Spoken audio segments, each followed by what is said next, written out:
Okay, let's add some more different filters to this. So I want to randomize the lengths between the hair. Set this to multiply and randomize. And then also add frizz. Frizz and or wave is really helpful in creating hair that looks a lot more natural. And this frizz looks crazy, so I want the frequency to be random and as same as the amplitude.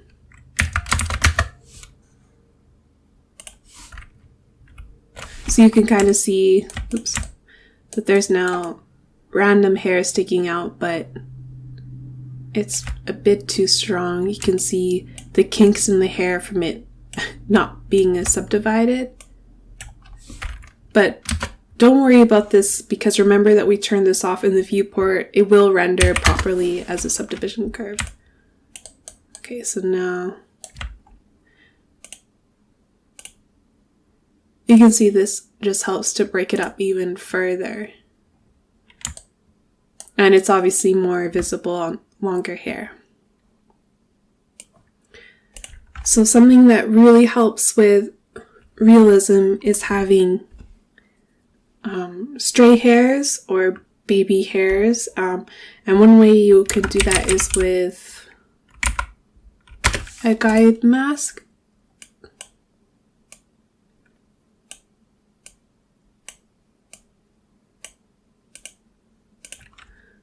So right now,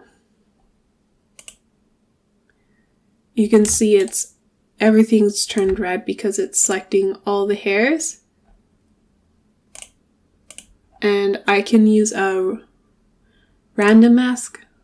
This is, Houdini is just so powerful. The fact that you can mask by noise or external geometry if you want to just mask a selection. In this case, I want just a fraction of the hair, so you can, I don't know if you can see it. Some of them are red or some aren't. If I turn this on and off, you'll be able to visualize it. And just note that you can do this on the guides as well. So this is the percentage of hairs that I want to use as the stray hairs. So I'm going to call this, I'm going to name it here, stray hair mask. And I'm going to do a length because I want these hair to be, the stray hairs to be slightly longer.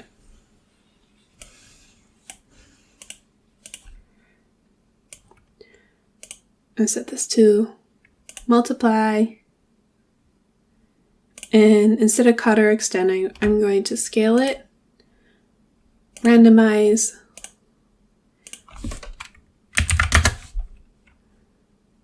Okay, and you can see it did that to all the hairs. But if I go into this group here and write stray hair mask, and then, oh sorry, that didn't work because in the guide mask, I forgot to click create group. Okay, back to this. So now in the length, I should be able to select the group here. There we go. If I turn it off, you can see the stray hairs growing longer. And I like to group these just so I know what these nodes are doing.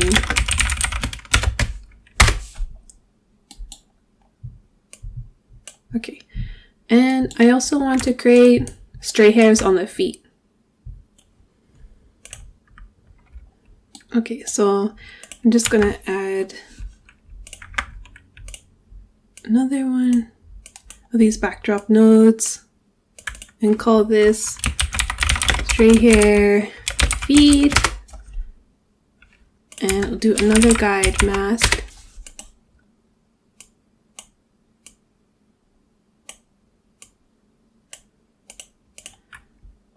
And similar kind of situation, we'll do a random.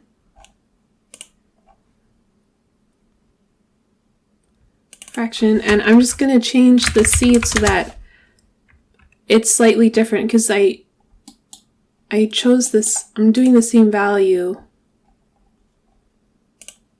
here, but then if I change the seed, it will randomize it a bit. And right, let's name it this time.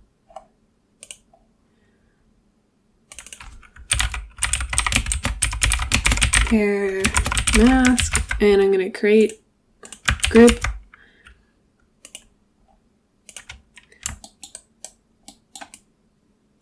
And another thing that I want to do is that I don't want this mask to affect all the hairs all over the body. I want the paws to look furrier. So what I can do is, under the input, I can use the skin attribute, and I can reuse the paw lift mask that I had already painted. And you can see this is all the hairs up here are now black, and I still have some selected near the paws. And I'll do another set length.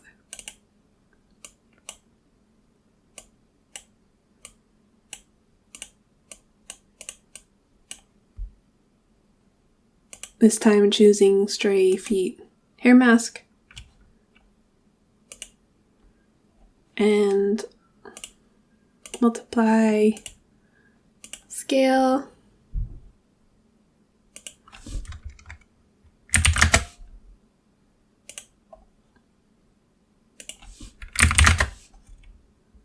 Oops.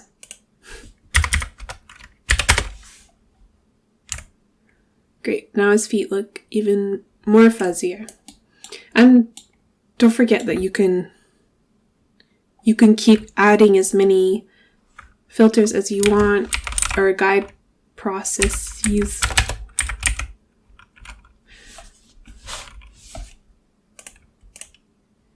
So these are all the different ones, and you can just keep layering and creating a network.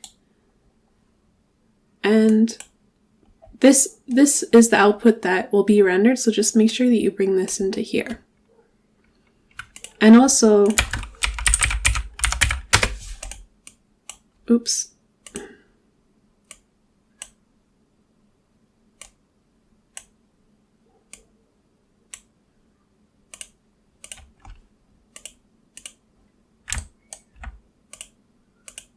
We could add the guide collide with VDB back in if we wanted to, if we're having issues, but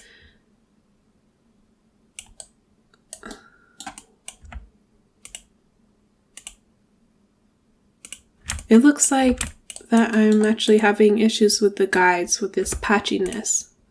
So let me delete this.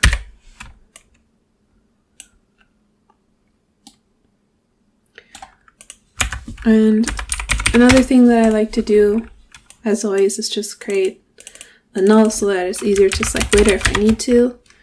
Zooms out, body, hair. Okay. So if I go back into the fur node, let's see what happens if I choose grow unguided hair. That change anything? No. So let's see what happens if I bring the influence radius up. That didn't change anything. Okay, let's try turning off the bounding box. It's strange that it's doing this, but Okay, and that fixed it. So it wasn't a guide or a hair problem, it was just the optimization. Okay, sure. Okay, and so that's really all I did with the body fur. I didn't do too much with it, just because it's quite basic, but you can see how quickly you can build something in Houdini with the nodes. It's really great, especially reusing the masks and selecting things down the line. Okay,